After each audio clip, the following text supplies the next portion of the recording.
எவ்வளவு நல்லா பண்றாரு, யதார்த்தமா நம்ம நடிக்கக்கூடாது, யதார்த்தமா பண்ண அந்த கேரக்டருக்கு எனக்கு கூட இன்னும் பூஸ்ட் வந்தது. அவங்களோட பண்ணும்போது காம்படிஷன் இருக்கு எனக்கும் அவங்க ஒண்ணு பண்ணாங்கன்னா நான் இதை இன்னும் சாதாரணமா ஒரு டைலாக் பேசி டக்குன்னு அந்த பொண்ணு கேஷுவலா ஏதாவது ஒன்று பண்ணிடும். என்னடா டக்குன்னு இந்த பொண்ணு இந்த மாதிரி பண்ணிச்சு, நம்ம ஏதாவது ஒன்று கேஷுவலா பண்ணுமே, இந்த கையை வச்சு எங்க இருந்து கேஷுவலா பண்ணுது அப்படின்னு அப்பதான் கேட்பேன். சரி போ பண்ணிட்டு போட்டு அந்த அளவுக்கு ரொம்ப நல்லா பண்ணியிருப்பாங்க. அப்புறம் அப்பா கேரக்டர் தான் சும்மா அப்பா கேரக்டர் ஃப்ரேம் வந்தாலே என்ஜாய் பண்ணு. நான் அவனுக்கு போய் இந்த பகுதி உட்காந்துட்டு பார்த்துக்கிட்டு இருப்பேன், எப்படா சாட்டு மூடி இருக்கு.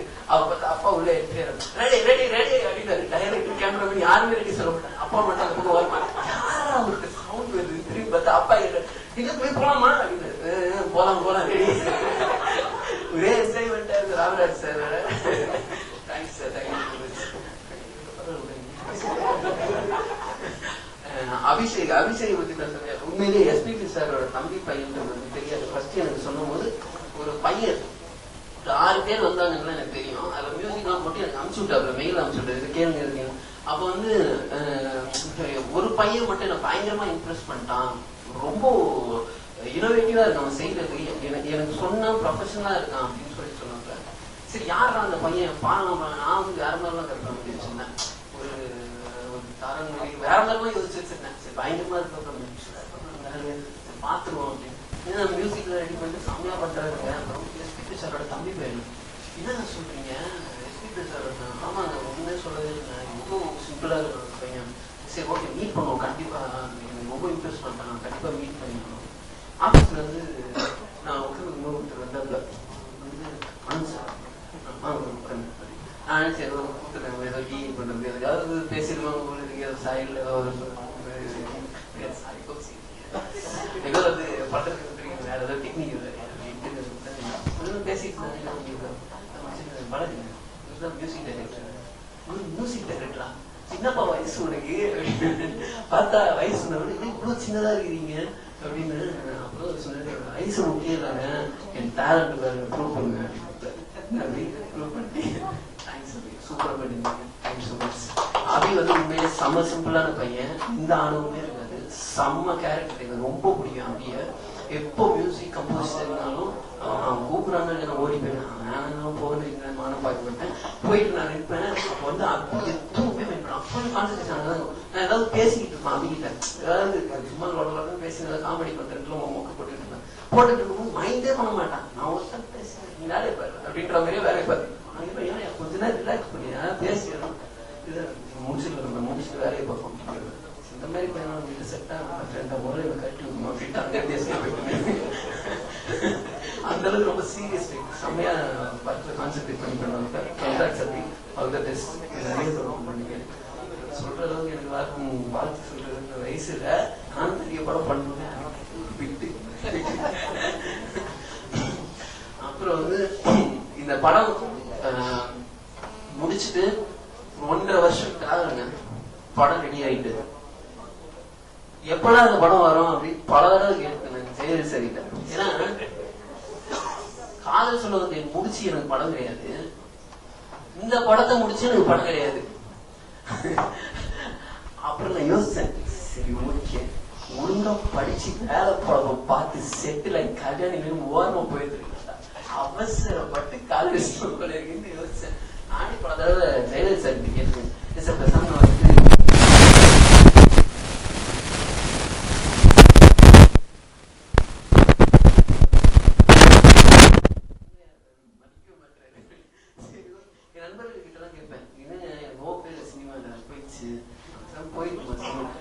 ஓரளவு ஒண்ணு சாதிக்கல இல்லைங்க, எனக்கு இதுலயே நம்பிட்டு இருக்கலாமா இல்ல வெளில போயிடலாமா யோசிச்சுட்டு இருந்தேன். அதான் நிறைய பேர் சொன்னாங்க. மெயினா வந்து ஹோப் கொடுத்தது பிரதர்ஸ் விஜய் சேதுபதி நம்ம நன்றி சொல்லுவேன். இல்லைன்னா கண்டிப்பா நான் சினிமா விட்டு போயிருப்பேன். அவரு கொடுத்த ஹோப்னாலதான் இங்க நான் நிக்கிறேன். சத்தியமா அவர் கொடுத்த மென்டல் சப்போர்ட்னால தான் நான் நிக்கிறேன். அவர் எனக்கு ஹோப் சொல்வாரு, 35 வருஷம் சினிமால நீ செருப்பால் அடிப்பட்டாலும் தப்பான படம் பண்ணக்கூடாது அப்படிங்கிற அந்த ஒரு வார்த்தை உண்மையான வார்த்தை. நீ வந்து படமே பண்ண கூட இருக்கலாம், பட் ஆனா என்னைக்குமே இப்படி கேவலமா நடிச்சிருக்கான் அப்படின்னு மட்டும் பேர் வைக்காத. நீ நடிக்க கூட நான் கேவலமா நடிச்சிருக்கேன் உங்களுக்கு பேர் வைக்காதுன்னு சொல்லு. கலாய்ச்சி சொன்னார், என்ன சொன்னாருன்னு தெரியல. ஆனால் உண்மையிலே செம பச்சு, எனக்கு ரொம்ப பிடிக்கும். அதை நீங்கள் வந்து சரியான உண்மையிலே செம மென்டல் சப்போர்ட் அந்த வார்த்தை எனக்கு எப்பயும் நிற்கும். அவருக்கப்புறம் நான் என்னைக்குமே நன்றி சொல்றது என் குருநாதன் பூமி பாண்டியன் தான். விஜய் தொலைக்காட்சியை நான் அறிமுகப்படுத்தினாலும் லிங்குசாமி சார் என்னை வந்து சினிமாவுக்கு ஒரு எடுத்தாலும் என்னை ஹீரோ ஆக்கி பார்க்கணும்னு நினைச்சேன் பூபதி சார் தான் எனக்கு குருநாதன். அவருக்கு இனிமே நான் நன்றி சொல்வேன்.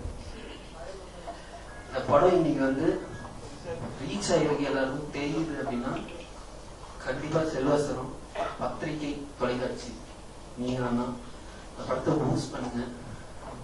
இது கலெக்ஷன் ஆகணும்னா நான் சொல்ல அட்லீஸ்ட் தெரியும் இந்த மாதிரி ஒரு படம்.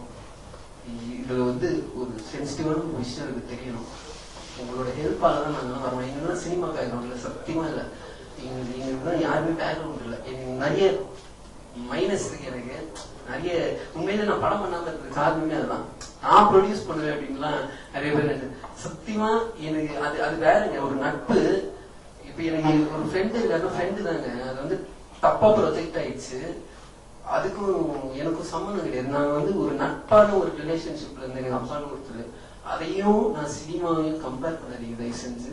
ஏன்னா இது வேற. நான் பாலாஜின்றனால ஒரு பெரம்பூர்ல ஒரு சாதாரண ஒரு ஸ்கூல்ல படிச்சுட்டு ஒரு காலேஜ் முடிச்சுட்டு விஜய் டிவில வந்து ஒரு சீரியல் பண்ணிட்டு திடீர்னு வந்துட்டு லிங்குசாமின்ற ஒருத்தர் வந்து இன்வைட் பண்ணி அந்த படத்துல பண்ண வச்சு அவரு ரெஃபர் பண்ணி பூபதி பாண்டியன் மூலியமா ஹீரோ ஆனே. இதுதான் உண்மை. அதை தாண்டி வேற ஒண்ணுமே இல்லை. என் பேக் சைடு இதுதான் உண்மை. நான் பேசிடுறேன். நீ அதுக்கப்புறம் இன்னைக்கு நான் வரேன்னா என்னைய வளர்த்துடுறான்னா கண்டிப்பா இப்ப இருக்க என்னோட நண்பர்களும் மீடியா இன்ட்ரெஸ்ட் தான். சீரியஸா நான் என்ன மாதிரி ஆளுலாம் வெளில வரணும்னா உங்களை மாதிரி ஆளுங்களால தான் முடியும். மக்களும் நீங்களும் தான். ஐஸ்லாம் முடியல, சத்தியமா உண்மை. உங்களால மட்டும்தான் முடியும், மற்றவங்களால முடியாது. இப்போ ஒருவேளை எனக்கு வந்து ஒரு அண்ணன் டைரக்டரோ இல்லை ஒரு அப்பா வந்து டைரக்டராகவோ இல்லை ப்ரொடியூசராகவோ இருந்தா நானும் ஈஸியாக இருக்கும். எத்தனை படம் ஃபிளாப் ஆனாலும் எங்கேயாவது ஒரு கட்ஸ் இருக்கும், யாரையாவது பிடிச்சி வந்துடலாம், நமக்கு ஃப்ரெண்ட்ஸாக இருப்பாங்க. ஆனால் சீரியஸா எங்கள் மாதிரி ஆளுங்களாம் நான் எனக்குன்னு சொல்ல, எங்க மாதிரி சினிமா இல்லாத ஆளுங்களாம் நீங்க தான் ஹோப்பு. எங்களுக்குலாம் ஃப்ரெண்டு மாதிரியும் சப்போர்ட் பண்ணியும் இதே மாதிரி வர புது ஹீரோஸுக்கு நீங்க நல்லா சப்போர்ட் பண்றீங்க. இப்போ நான் கரெக்டா பார்த்துட்டு சூப்பரா சப்போர்ட் பண்றீங்க ப்ரெஸ் பீப்புள். ரொம்ப தேங்க்ஸ். அதுக்கே நான் உங்களுக்கு வயசு கிடையாது, பட் இருந்தாலும் உண்மையிலேயே I should applause press people. இதே மாதிரி முயற்சி பண்ற எல்லாருமே நான் ஆர்டர் பண்ண முடியாது, ரிக்வெஸ்டா கேட்கிறேன். Please thank you so much. இந்த ஆப்பர்ச்சுனிட்டி இந்த மாதிரி ஒரு படத்தில் நெஞ்சு வச்சிருக்கேன் டைலர் சாருக்கும் ப்ரொடியூசருக்கும் அண்ட் தேங்க்யூ ஸோ மச்.